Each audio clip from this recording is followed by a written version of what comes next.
अध्याय 4 देख रहे हैं। मुगल साम्राज्य, द मुगल एम्पायर। यहां पर हम बात करेंगे जो मुगल ट्रेडिशंस थे, मुगल की जो परंपराएं थी, सक्सेशन की। सक्सेशन मतलब ये होता है कि आगे किसको क्या मिलेगा। दो यहां शब्द मैं बताऊंगा और इन शब्दों को आपको समझना है। पहली चीज है प्राइमो जेनिचर। अच्छा, इस पे क्वेश्चन बनते हैं इसलिए मैं इनको प्रॉपर लिख रहा हूं, वैसे तो यहां लिखा हुआ है लेकिन इस पे सवाल बनते हैं। दूसरा है खोपर सेनरी। दो शब्द हैं। होता यह है, मुगल्स का बता देता हूं। दो तरीके हो सकते हैं। होता यह है कि जो बाप है, यानी राजा, शासक या कोई जनरल आदमी भी ले लीजिए, उसके कुछ बच्चे हैं। उन बच्चों को अगर हम एज वाइज देखें तो सबसे बड़ा एल्डेस्ट ये है और यंगेस्ट ये, सबसे छोटा ये आखिरी वाला है। अगर सारी की सारी जो इनके पास राजकाज है, पैसा है, वो अगर एल्डेस्ट को दे दिया जाए, केवल एल्डेस्ट को, बाकियों को ना दिया जाए, इसको हम कहते हैं प्राइमो। प्राइमो मतलब जो मेन होगा, जेनिचर मतलब जो इनके जीन्स होंगे। जब माँ बाप संभोग करते हैं तो बच्चा होता है, इसी से जीन पास होता है। तो जब केवल बड़े लड़के को हो, सारी चीज मिल जाएगी, पैसा, जायदाद और शासन, उसको हम कहेंगे प्राइमोजेनिचर। और मुगल इसको फॉलो नहीं करते थे। क्लियर हो गया? मुगल इसको फॉलो नहीं करते थे। दूसरा तरीका है कोपर सेनेरी। कोपर सेनेरी का मतलब यह है कि जो भी इनके पास है, मान लीजिए एग्जांपल ले रहा हूं, इनके पास 4 रुपए है, 1 रुपए इनको, 1 रुपए इनको, 1 रुपए इनको, 1 रुपए इनको, बराबर बराबर बांट दिया। यानी कि अगर बाई चांस ये शासक भी हैं बहुत बड़े, तो ये अपना, जैसे इनके पास 8 प्रांत हैं, 8 सूबे हैं, 2 इनमें बांट दिए, 2 इनमें बांट दिए, 2 इनमें बांट दिए, 2 इनमें बांट दिए। इस तरीके से जो प्रक्रिया होती है वो है कोपर सेनरी। कोपर सेनरी। मुगल इस कोपर सेनरी को मानते थे।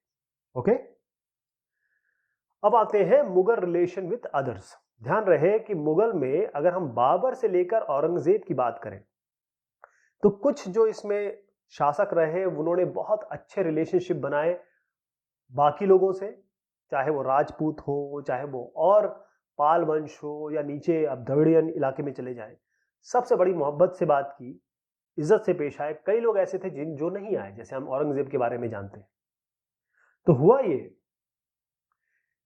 वो लोग, अब मुगल तो अपना साम्राज्य चाह रहे थे, तो मुगल एम्पायर के खिलाफ या उनके इनकी आधिपत्य को, शासन को जो नहीं मानने वाले लोग थे, उनके लिए मुगल एम्पायर के शासक बार बार उन पर अथॉरिटी, क्योंकि वो चाहते थे कि भाई हमारा शासन लो, बार बार ये इनके ऊपर अटैक करते थे या उनको प्रेशराइज करते थे।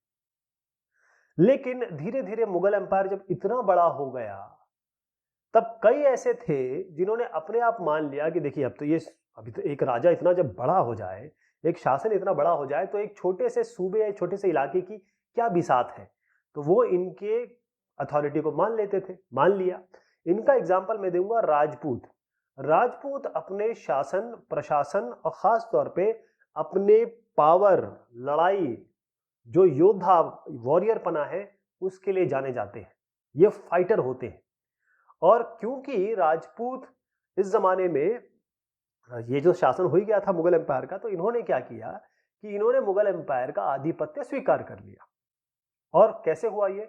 आप किस, अगर एक कोई रिलेशनशिप बनाना चाहते हैं तो कैसे बनाते हैं, है ना? या तो खाने पे बुलाते हैं, या अपने घर की का एक रिश्ता भेज देते हैं, शादियां कर देते हैं।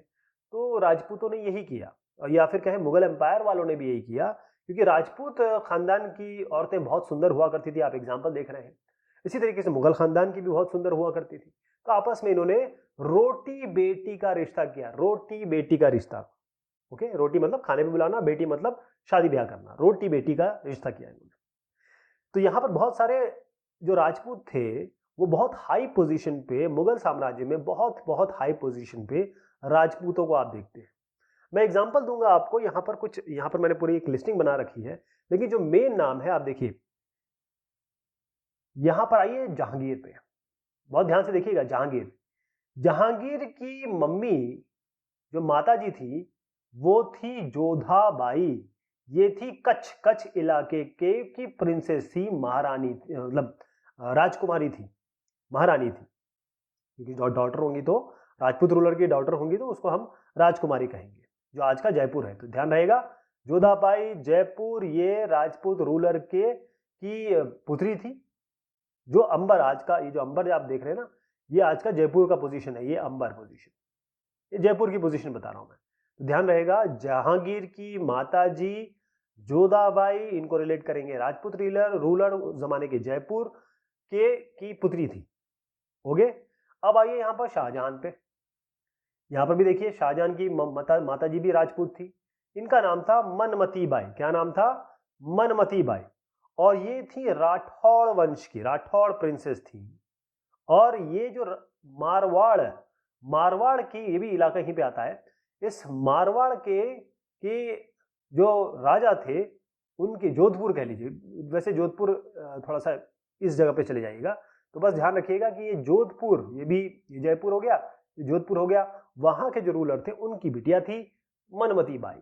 इसका मतलब जहांगीर की जो पत्नी थी मनमती बाई, उनका बेटा शाहजहां। अकबर की जो पत्नी थी जोधा भाई, उनका बेटा जहांगीर। क्लियर हो गया? फिर से आप थोड़ा सा बड़ा करके दिखा देता हूं ताकि आपके दिमाग में बैठ जाए चीज। ये शादियां हुई थी। अकबर की बीवी जोधाबाई, उनका बेटा जहांगीर। जहांगीर की पत्नी मनमती बाई, उनका बेटा शाहजहां। ये दोनों आपके उस इलाके को, जयपुर जोधपुर को बिलोंग करती थी। वहां के राजपूत रूलर थे, राजपूत और राठौर रूलर। अब एक और यहां पर था सिसोदिया राजपूत। सिसोदिया राजपूत, इन्होंने बहुत समय तक मुगल एम्पायर के की जो अथॉरिटी है, उनका शासन आधिपत्य मानने से इनकार किया। लेकिन अब इतने पावरफुल लोग हो गए, क्योंकि इनका फाइट करने का तरीका मुगल एम्पायर का बड़ा जबरदस्त था, तो अल्टीमेटली ये सिसोदिया हार गए। मतलब मुगल एम्पायर ने सिसोदिया राजपूतों को हरा दिया। लेकिन हुआ क्या?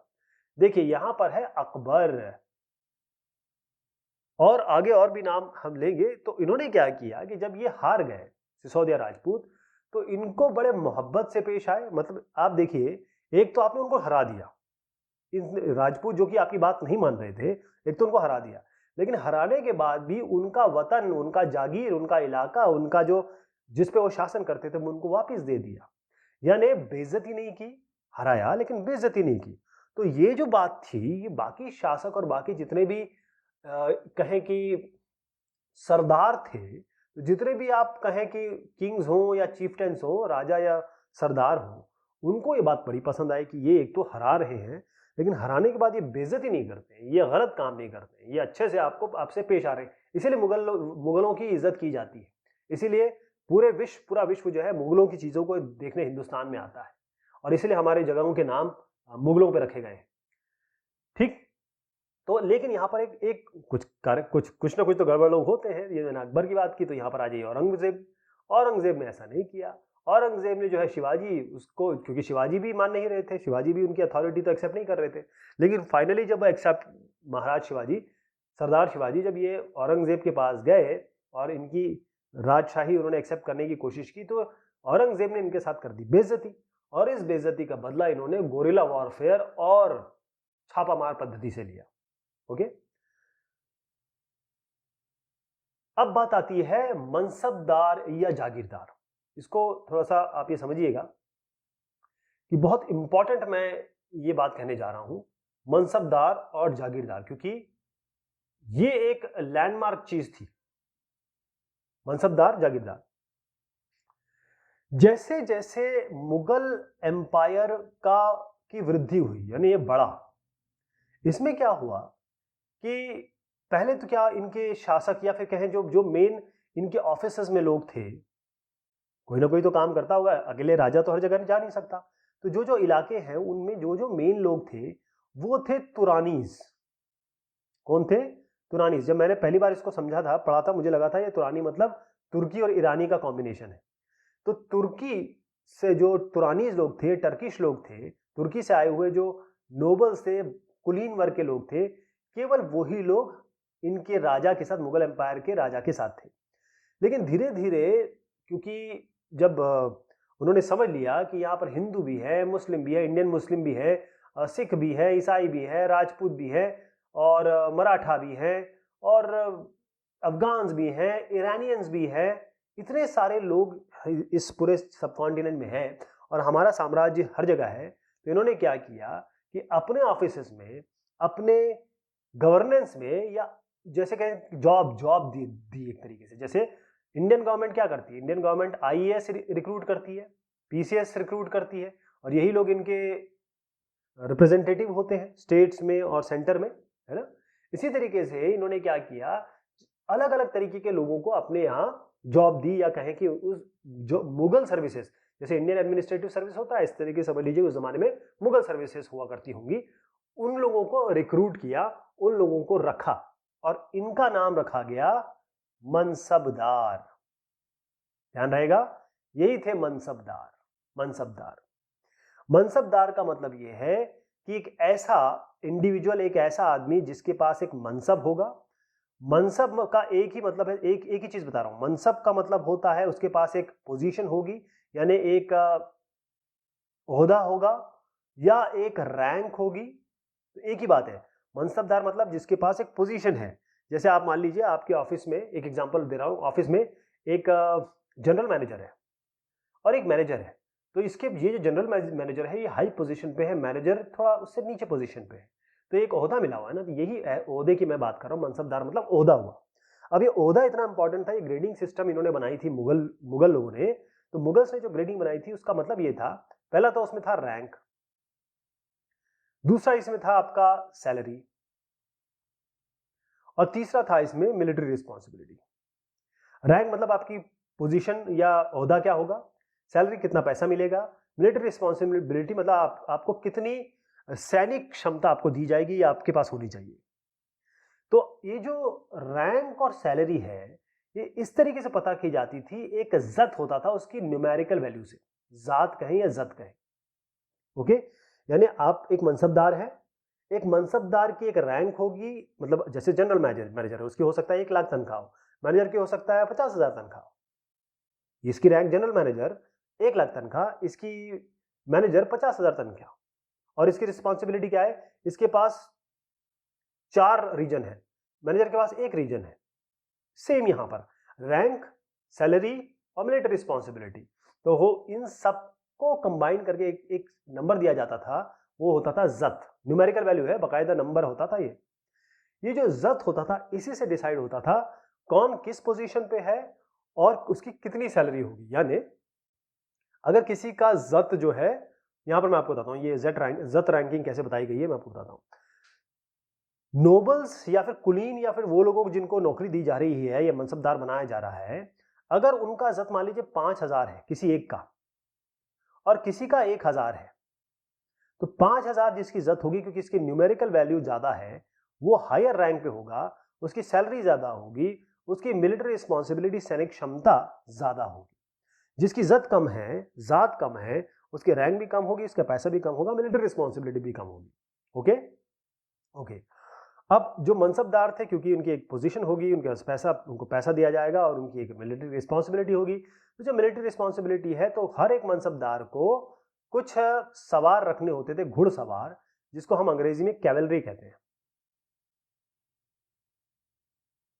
सवार, घुड़सवार या फिर कैवलरी रखते हैं। तो ये क्या करते थे, इनका जरूरी ये था कि अपने घुड़सवारों को लाएंगे, घोड़ों को लाएंगे, और ये घोड़ों को बाकायदा वो कराएंगे। इसमें एक ठप्पा लगता है, घोड़ों की के पीछे एक गरम करके लोहा लगा दिया जाता है, जिससे इनको चिन्ह मिल जाता है, यानी कि सिंबल डाल दिया जाता है कि ये हमारा इनके मतलब इस मनसबदार का घोड़ा है।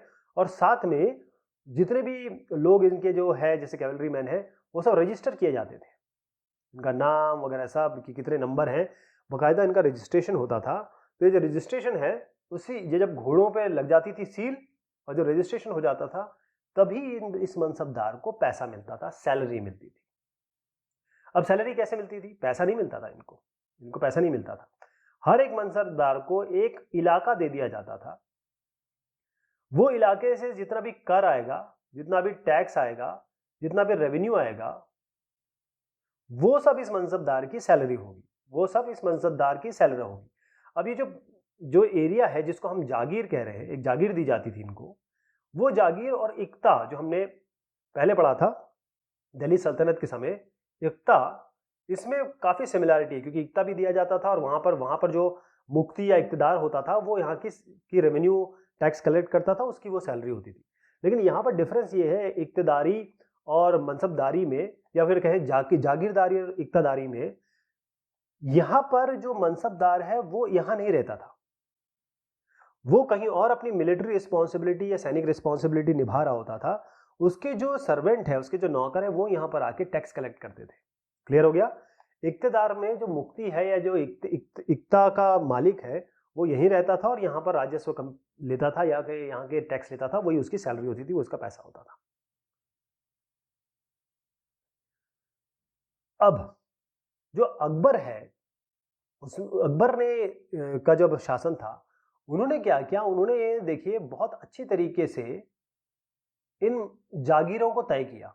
जैसे अगर कोई ऐसा मनसबदार है जिसकी जात 5000 है और एक मनसबदार है जिसकी जात है 3000, तो इसको ज़्यादा सैलरी मिलनी चाहिए, तो इसको बड़ा इलाका दिया गया।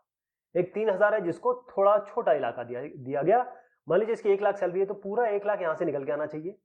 यहाँ पर मान लीजिए 60,000 सैलरी है तो इसकी 60,000 यहाँ से निकल के आना चाहिए। यानी प्रॉपरली तरीके से इस एरिया को उन्होंने पहले तो असेस किया, यहाँ से रेवेन्यू कितना निकल पाता है या कितना, असेसमेंट उन्हें बाकायदा किया पूरे इलाके का।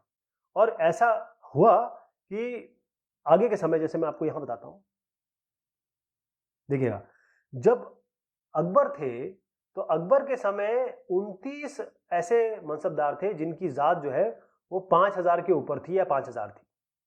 लेकिन जब औरंगजेब आए तो यही नंबर जो है 79 हो गया। इतने मनसबदार हो गए जिनकी जात 5000 से ऊपर है, यानी बड़े लोग, बड़े रैंक वाले। तो जब आप इतने बड़े 79 मनसबदार अगर आप चाहेंगे और इनकी जात 5000 से ऊपर है, और बाकी भी तो होंगे, 4000 वाले भी होंगे, 3000 वाले भी होंगे, तो उनको सारे इलाके देने हैं।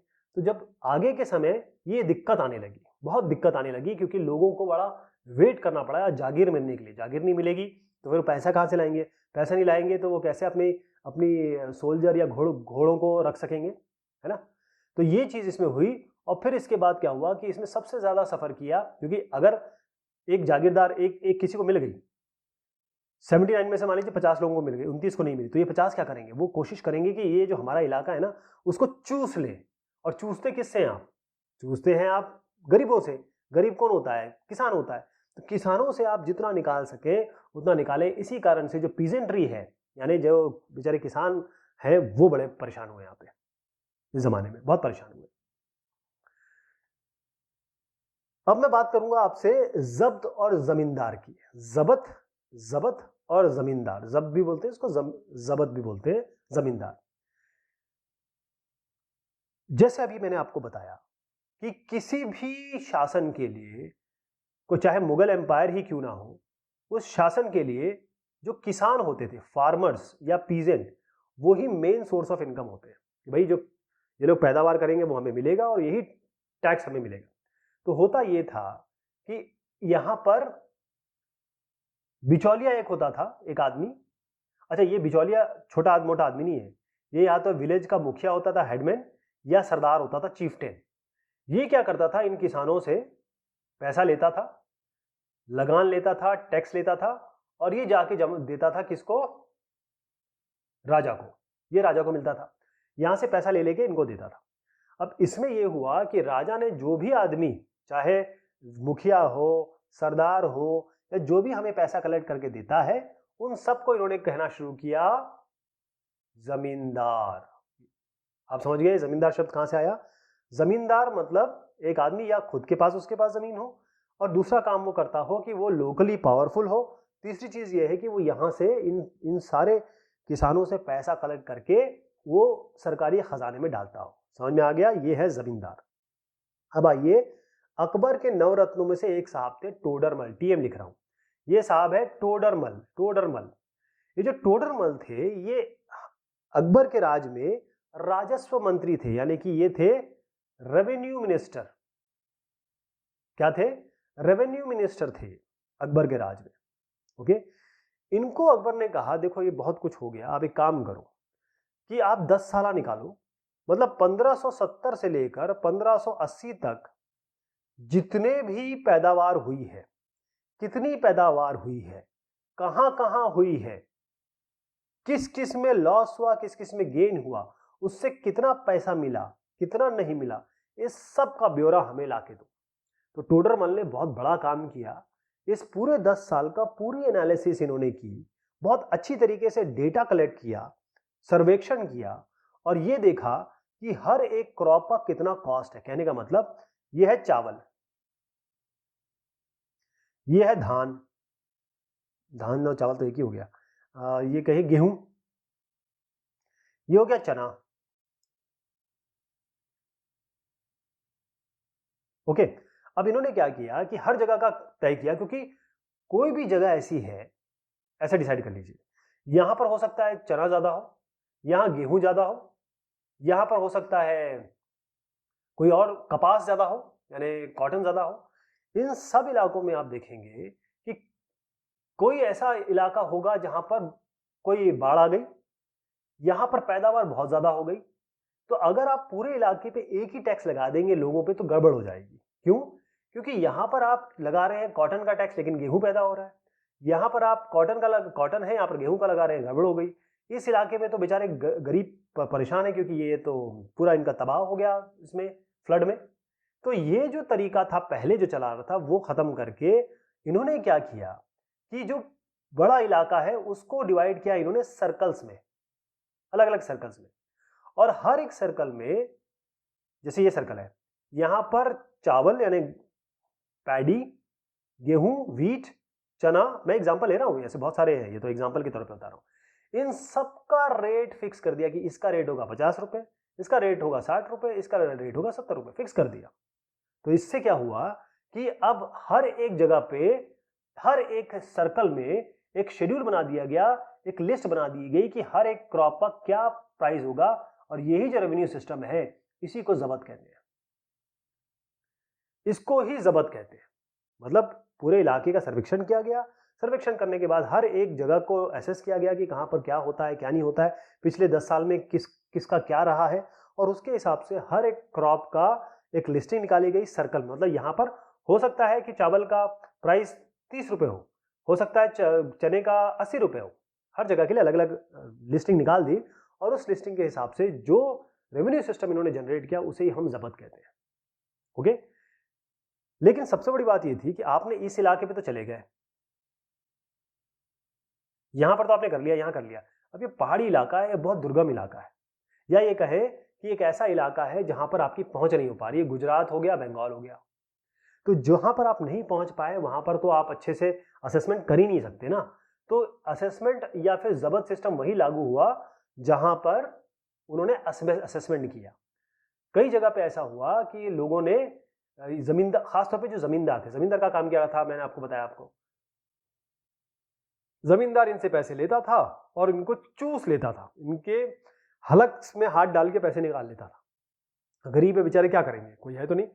तो ये जो किसान है फिर इन्होंने विद्रोह किया इन जमींदारों के खिलाफ, क्योंकि जमींदार हो सकता है 100 रुपए इनसे ले रहा हो, केवल यहाँ पर 80 रुपए पहुंचा रहा हो, 20 रुपए अपने जेब में डाल रहा हो, ये भी करप्शन के भी चांसेस थे। तो और करप्शन हो ही रहा था, तभी तो जमींदार के खिलाफ लोगों ने आवाज उठाई अपनी। और उसके बाद क्या होता था, कभी कभी ये होता था कि जो जमींदार है और जितने पीजेंट्स है, किसान, जमींदार और पीजेंट फार्मर मिल के, अगर मान लीजिए एक ही कास्ट के, मान लीजिए ये कोरी है, दोनों मिला के, तो फिर ये मुगल अथॉरिटी के खिलाफ ही रिबेलियन कर देते थे, उनके खिलाफ ही आवाज उठाते थे। ओके, तो बेसिकली ये जो पेजेंट्स हैं उन्होंने आखिर, अगर हम 17वीं सेंचुरी की बात, आखिर की बात करें, मतलब 16 के एंड, 16 और 17वीं सेंचुरी, 1600 के एंड की बात करें, तो वहां पर मुगल एम्पायर को बहुत हिलाया। ओके, तो ये बात हुई आपकी जब्त और जमींदारी की। अब अगली चर्चा में अकबरनामा, आईने अकबरी और अकबर की पॉलिसीज के बारे में बात करेंगे। तब तक के शुक्रिया, मेहरबानी आप सभी की।